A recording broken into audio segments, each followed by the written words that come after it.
Yeah. Thank you for joining us, and please. Okay. Well, my name is Jennifer, as Lisa said here. I am the executive director of the Denver Voice, which is Denver's street paper. We have been operating here in Denver a really long time, actually, since 1996, and it started as sort of a grassroots effort where individuals experiencing homelessness came together to really educate people about some of the things happening in our community, and it slowly evolved into this much more structured nonprofit organization that serves individuals experiencing homelessness and individuals living in poverty. So that in 2007, it really grew to much more structured, and since that time, we've served somewhere around 4,500 people through the program, and it is an employment program, but it's a little bit different than a lot of the employment programs you're probably used to hearing about. So I'm going to start by just telling a little bit about the model. I'm trying to see if my slides move here. Okay. Okay, there we go. So the street paper model itself, we are part of an international group of papers that all do this very similar work in different cities across the United States and really across the world. The concept is really to get folks working right away. So individuals who maybe can't work a traditional job or for whatever reason are just in a circumstance where they need more immediate income. The beauty of the model is really that folks can come in that day and start working right away. So it's a very low barrier model in that we don't even ask for IDs, which seems like it wouldn't be much of a problem, but it's actually a very common issue when people have been chronically homeless or dealing with circumstances like that. So we don't require any ID. We just ask that you do a 90-minute orientation, which is basically running you through a little bit of what the street paper is, how it works, what your role is there, and some basic laws. There are some structural pieces that people need to be aware of before they head out and begin vending. And then after that time, you're given 10 papers to go ahead and start working that day for free on the front end. After that, when you return as a vendor, we actually ask that people buy into the paper. And so those papers are purchased for 50 cents. And that cost goes toward helping us to pay for the production of the paper. It also gives people some buy-in into what they're doing and some accountability in their work. And then we sell or vend the paper.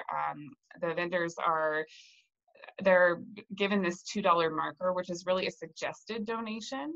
And we call it a suggested donation because certainly people can give more if they feel inclined to do so. And I think a lot of our vendors certainly make a lot more than that.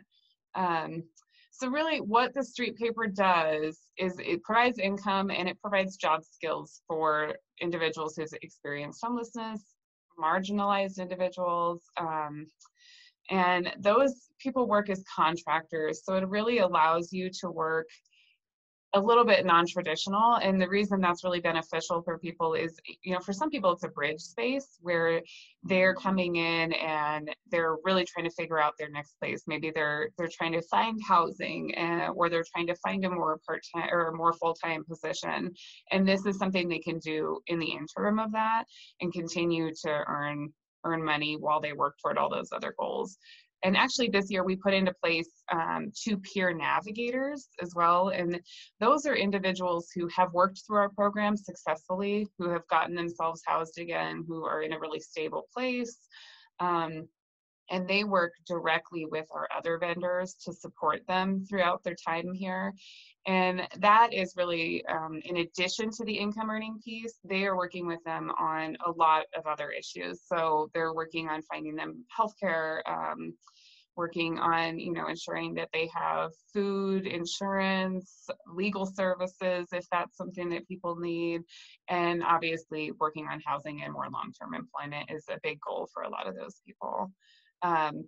The really important thing to note too is it does offer coverage about these issues, and it is a press media avenue for some non-traditional coverage of stories. So we All of our vendors are also writers and contributors to the paper. So they're not just out there selling the paper, they're actually contributing to the content of the paper, whether that's through poetry or other stories. And really the paper centers around issues pertaining to that in our city, which in the city of Denver has been, you know, a big roller coaster over the years, but certainly is still a very controversial and big topic here. And sort of the third goal is that it establishes some social networks. So a big piece of what we do is provide some connection. For a lot of these people, they're very isolated in their communities, and our organization provides a space for them to come together. It also provides a space to break down some walls in the community. One of the really important pieces of this is to have people out selling the paper outside on the street and having conversations with folks, because the goal is not only to have those people earning income, but to have them communicating with folks about what they're experiencing, to break down some of those walls that exist around the stigma of what homelessness is. And we see that people really build some close relationships with the individuals who buy the paper from them. And that is a really key and important piece of our program as well. That does a lot for individuals in just providing them some self-confidence, some direction, but it also does a lot for the people who read the paper as well. So the really interesting thing about street papers, I think, is that while a lot of our other media avenues over the last 10 years have not necessarily grown on the print side of things, they have shifted drastically to more media online. And I think a lot of papers have struggled to remain relevant, and we see that in Denver. You know, certainly with a lot of our larger papers over the years, they have done a pretty significant shift to being more media online as opposed to hard print. We are hard print, and all of the street papers remain a hard copy print organizations and have actually been on the rise pretty significantly. In fact, I read that last year sales increased somewhere around 36% across the US.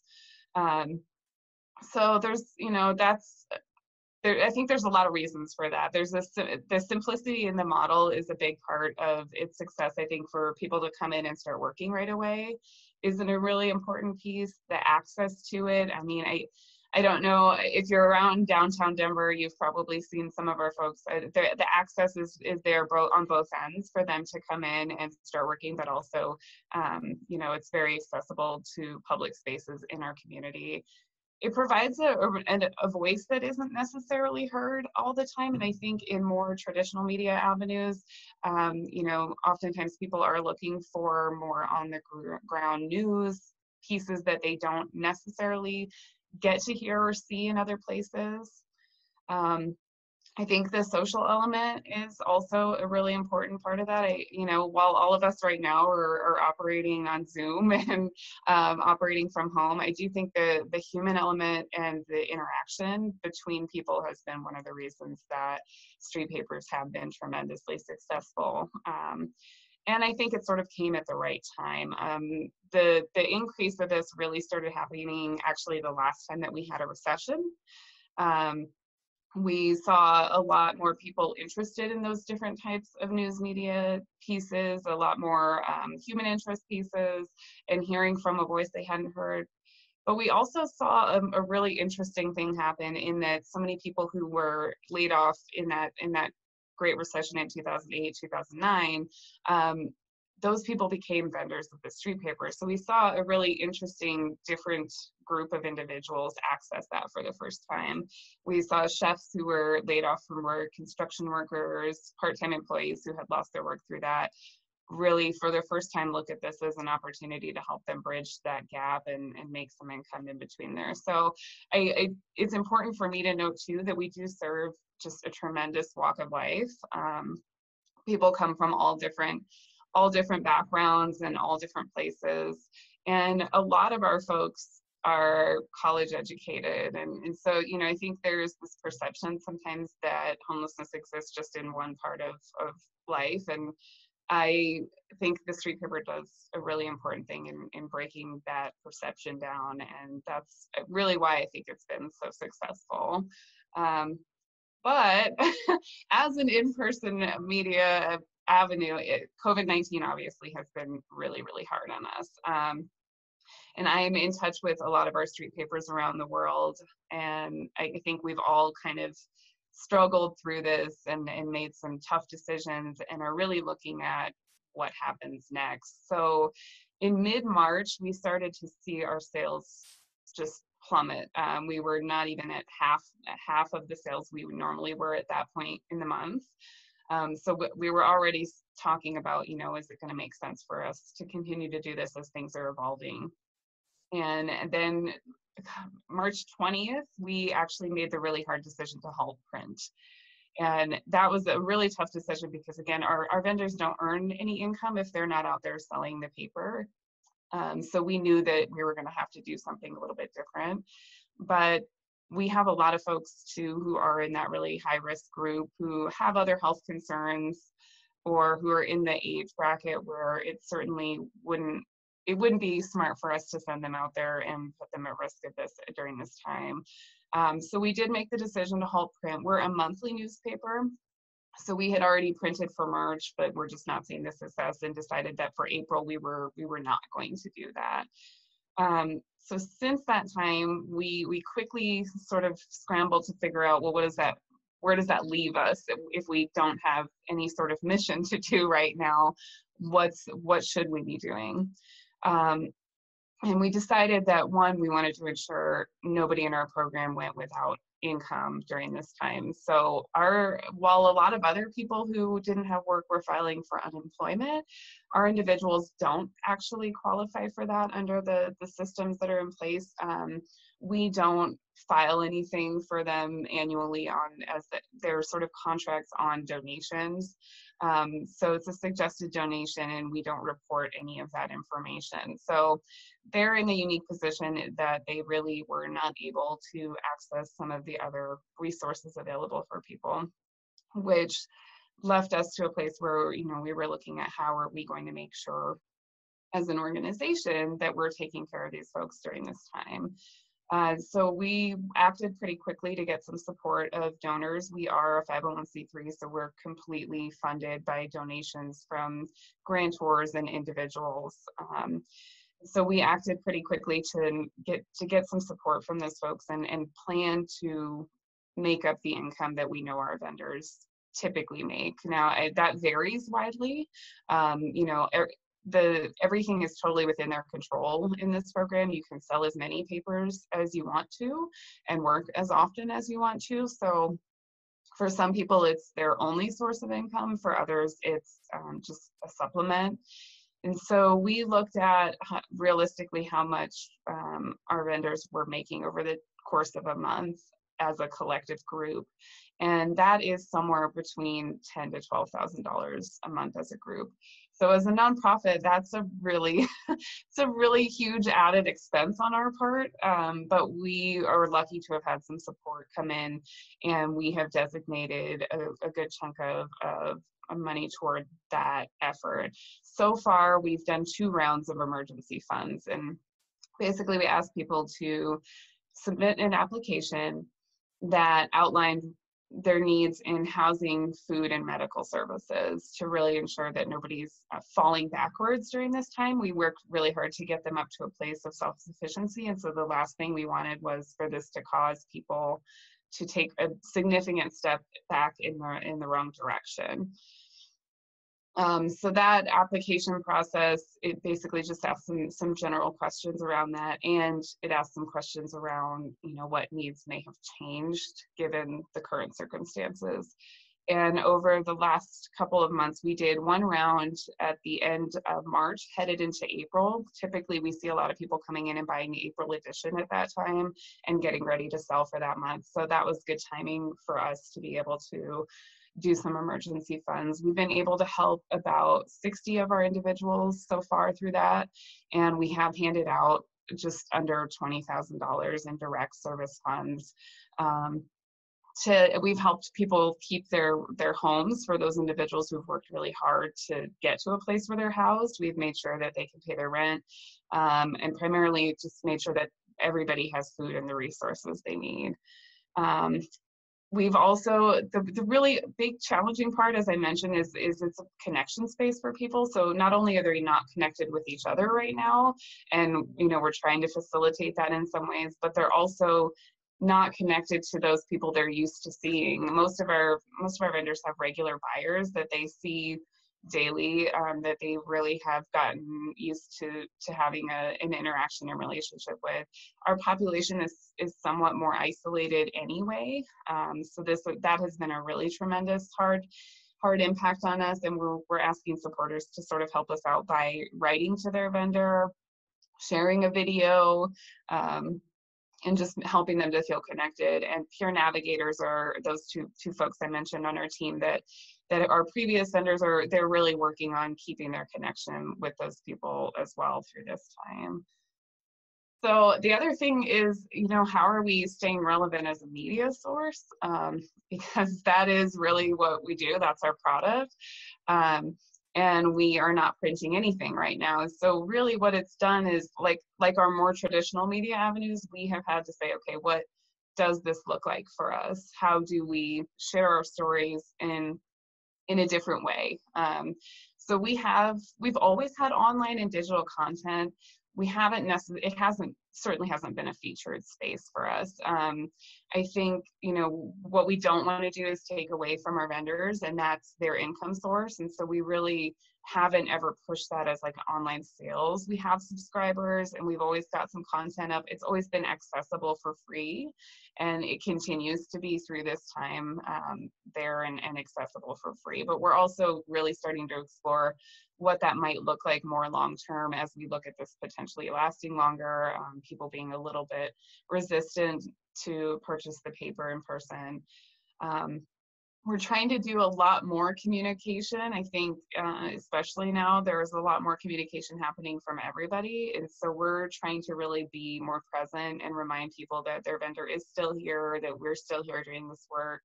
We are still asking vendors to submit writing, and actually, I think it's offered us a really interesting, unique place to get some stories about things happening that we aren't seeing covered everywhere. We do have some individuals who are actually staying in the auxiliary shelters that have been set up by the city.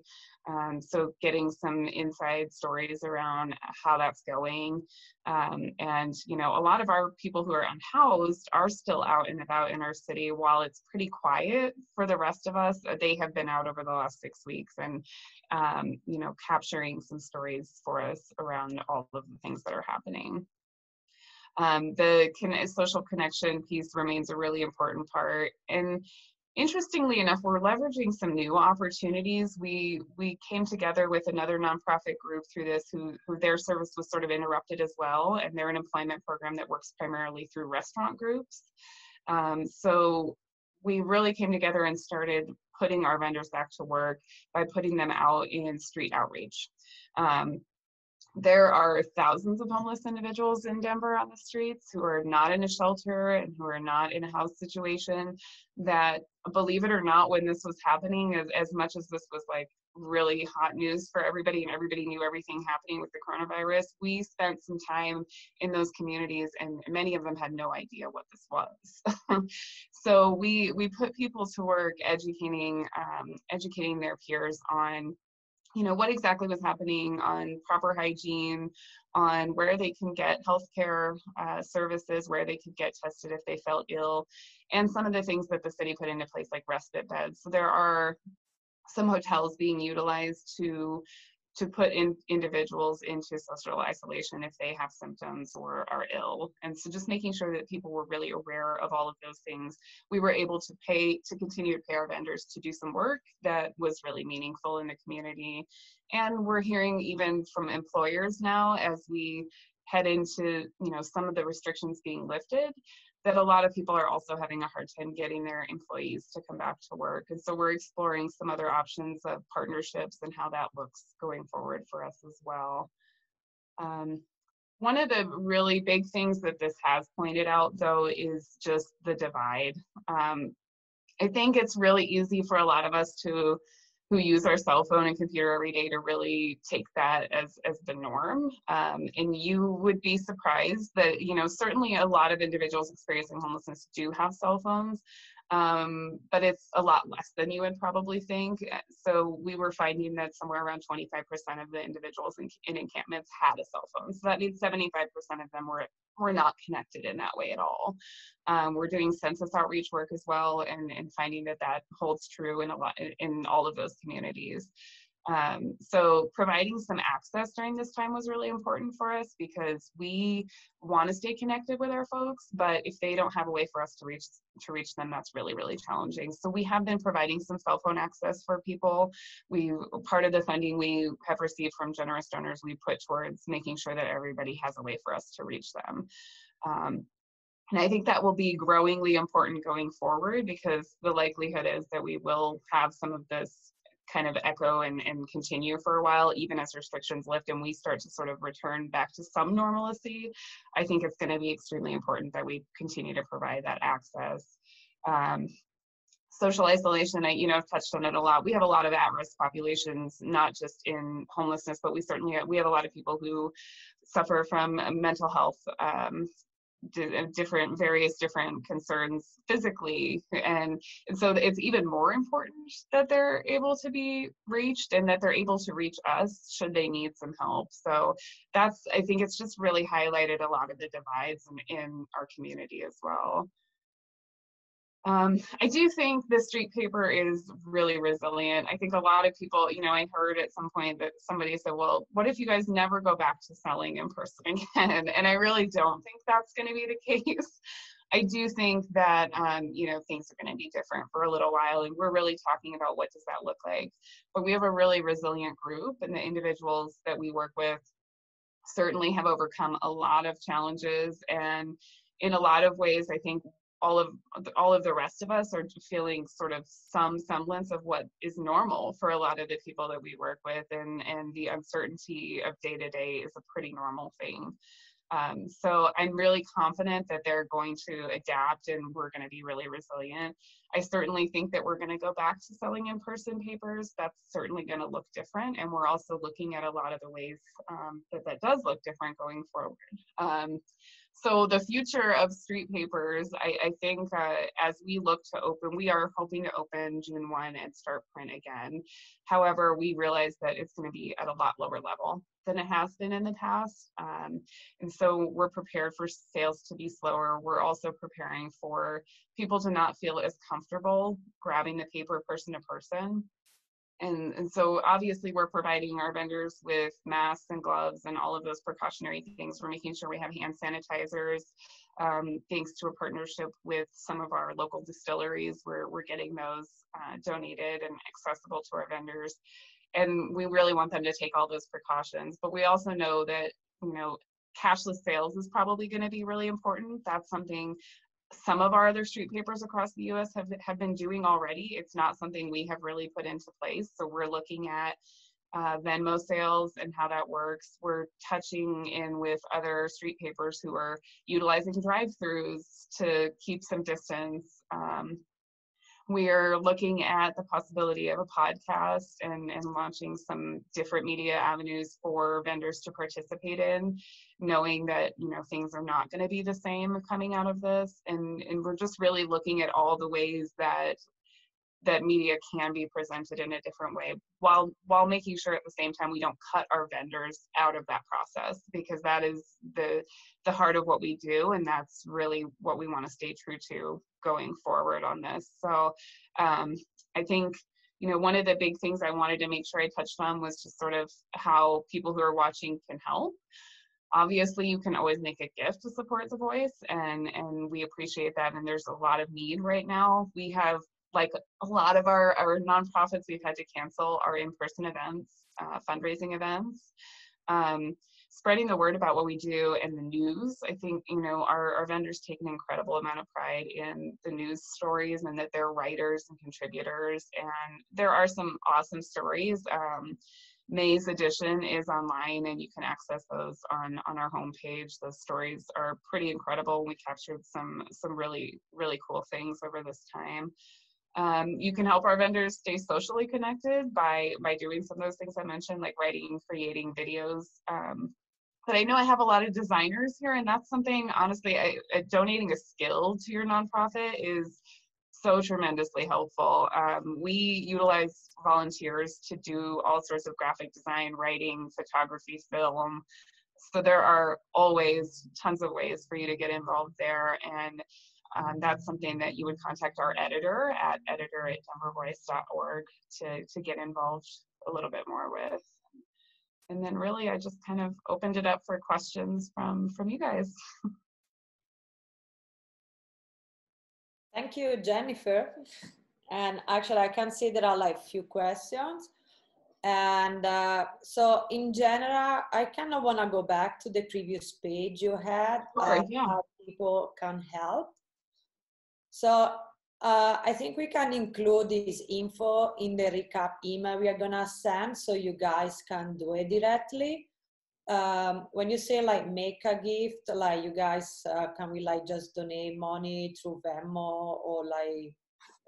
Yeah, they can donate online to our website, and that goes to our general fund, which right now is helping to pay for those emergency funds, but also just our general operating as we look forward. There's going to be some added costs for us going into reprinting as well to take some precautions to make sure everybody's safe. So purchasing PPE for our vendors, that sort of thing.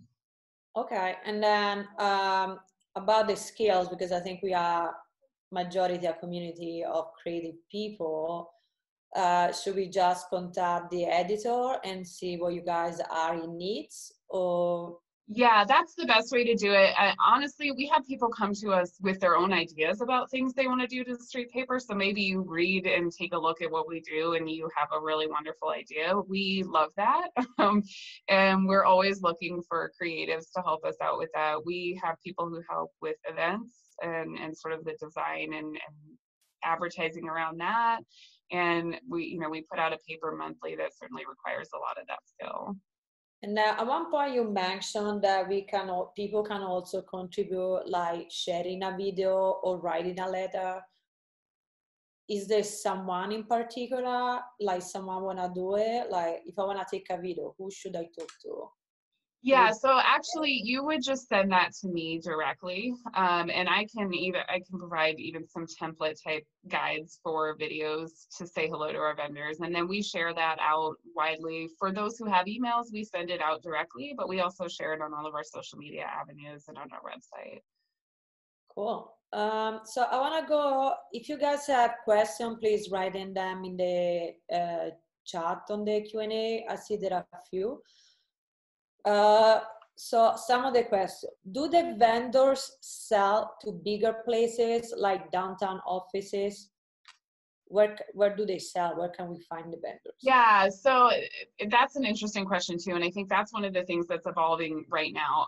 Normally our vendors, they're sort of all over the place and we leave it up to them to where they want to be successful. They form their own partnerships with businesses and they're encouraged to talk to businesses about whether they can be out front doing that. And most of them are very supportive of that.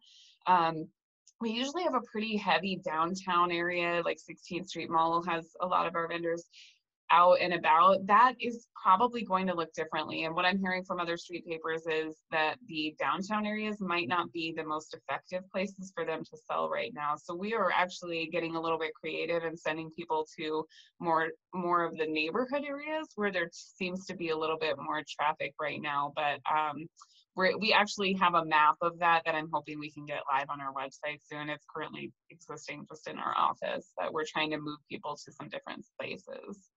Okay, so right now, like if I wanna go out and meet some of them, is it literally by chance because they can be all over, or do you know there are? It is somewhat by chance, yeah. And certainly I would say 16th Street is always the place you could see one of our vendors during the normal operating, but right now with everything sort of closed down, currently we don't have a May print issue. That is just online and we're looking to print for June. And so we will be announcing sort of where we're going to ask vendors to be based on where traffic is. And I think that is going to look a little bit different. Okay, I think, yeah, either having for people an idea where these vendors are could help.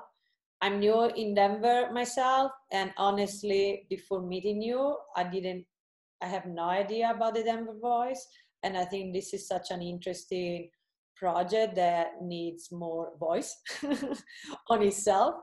So either knowing where these people are can help, like for people like me that don't know to like actually, Yeah. oh, okay, I want to go and help. Because right now, if I go out, it's like, okay, I don't know. Right. So another question from Alison actually. Are you anticipating a rise in the number of the new vendors similar to the rise that happened with the 2008 economy downturn? We're certainly preparing for it. I think we've been warned that that is a good possibility coming out of this. I think the situation is obviously a little bit different in that you know, a lot of people currently who I'm speaking to have been furloughed, not necessarily laid off, and they're expecting to be able to go back to work. But I do think there's certainly going to be a lot of people who don't and who can't. So we have started having some conversation about how we can prepare for an influx of new vendors and really make sure that we're able to serve all of them, which just means that, you know, we have awesome volunteers. So utilizing more of our volunteers in that training end is going to be really important as we come out of this. But yeah, I had, interestingly enough, I had read that the Denver Voice actually released an article in 2008 talking about their rise in the vendors they saw, and they saw somewhere like 100 new vendors in a month, which would be a lot. We serve anywhere from 120 to 150 over the course of a year in a typical year. So, you know, we don't know what that looks like, but we're certainly preparing for the fact that we could have a lot more people. Cool. Hopefully, it's gonna happen even more. So currently, where can we find the Maze online subscription? Is it gonna be on the website, or can you share maybe the link? Yeah. So there is, basically, it doesn't look like your normal like flip through subscription. It's sort of just, the stories all appear on our homepage. And again, we haven't really set up a way to have an online subscription because we've always wanted to push people to get that from our vendors.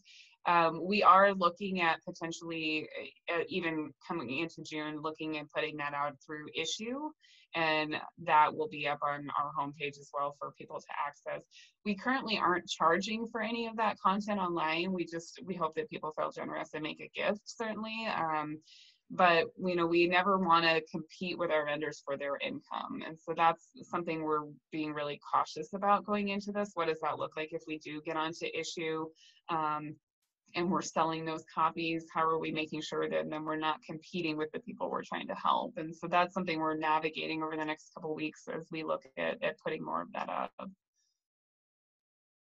Is there a way, for example, because right now everything is more online and digital, so if some people want to make a donation to a specific vendor that they cannot find on the street, is there a way for like us to say, hey, I want to do a donation, but can this donation go to person X that I know, which is one of your vendor, or that goes to the association to help everyone? Yeah, all donations would go directly to our general fund, but that's a question that we are getting a lot, and it's something we were already exploring before this happened. We were already exploring the use of Venmo as a way for people to pay for the paper, and that is something we are going to try to get set up before we jump into June. Certainly we have people who send gifts and just make a note about their vendor, and you know, we're happy to try to pass those on that way, but that's not necessarily the most effective way for us to do that. And as we go forward, we're looking at utilizing Venmo, where people would use us as a pass-through, but be able to say, you know, vendor number and the vendor's name, and that would go directly to their vendor. So all of those things are things we haven't had in place, but they should be in place by June 1.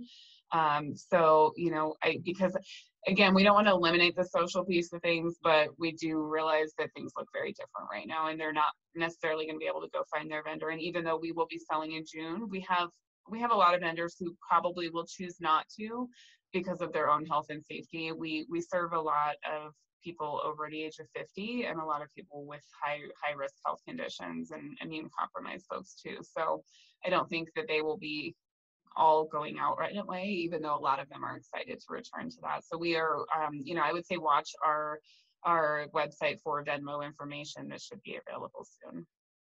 Okay, and also, I didn't see it, but correct me if I'm wrong. Do you have a page on your website with actually all the vendors and their contacts or something like that? No, we don't, and most street papers do not, and that again is to facilitate that in-person piece and not cut them out of the equation. We are looking at doing a little bit of a campaign called "I'm Still Here," which is where, you know, we already have pictures of all of our vendors because we collect that for their badge, and all of our vendors wear their badge anytime they're working. So we ask people to watch for that as well, and potentially we're putting together like a poster series saying "I'm still here" using QR codes where people could scan it in the public places where they're used to seeing their vendor and make a gift there in person. But we're still really considering the idea of putting everybody up online. I'm cautious to do that because, again, I think it does sort of eliminate some of the really important pieces of our mission. And I don't want to cut out the vendors. They see this as work and they take real pride in it. And I don't want it to become sort of where they're bypassed in the whole thing. So that's something we're trying to be really careful about. And we have not yet decided to put up pictures and do things that way. Okay. Well, is a great idea. Guys, if you check the chat, we also include the website. So if you want to know more, you can go there. Jennifer, if you want to go back to your end page, you guys can also see her contact. You have her email and her phone. If you have additional questions, you can like text her directly. Also, check out your email. We are gonna send a recap tomorrow or the day after. We are all volunteering as well, so we are doing our best to speed up the process. If someone has an extra question, please write it down. Otherwise, we also include the Slack link, copy and paste in your web browser is in the chat. So if you have more questions for Jennifer, you can write to her there. Also, Slack is a great platform. You can like browse around, you can connect with people from around the US. So it's not just for Morning Brew. So check it out. And I don't know, guys, if you don't have more questions, I think we can close for today. And we are gonna be back next Thursday at 8 a.m. And Jennifer, I just wanna thank you. This is great, and I hope we help you to support the community. Yeah.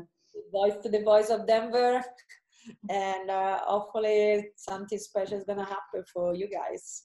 Great. Thank you guys for having me. I appreciate the opportunity to talk about what we're doing and get some more support around our vendors and our program. Thank you. Thank you. Have a good day, everyone.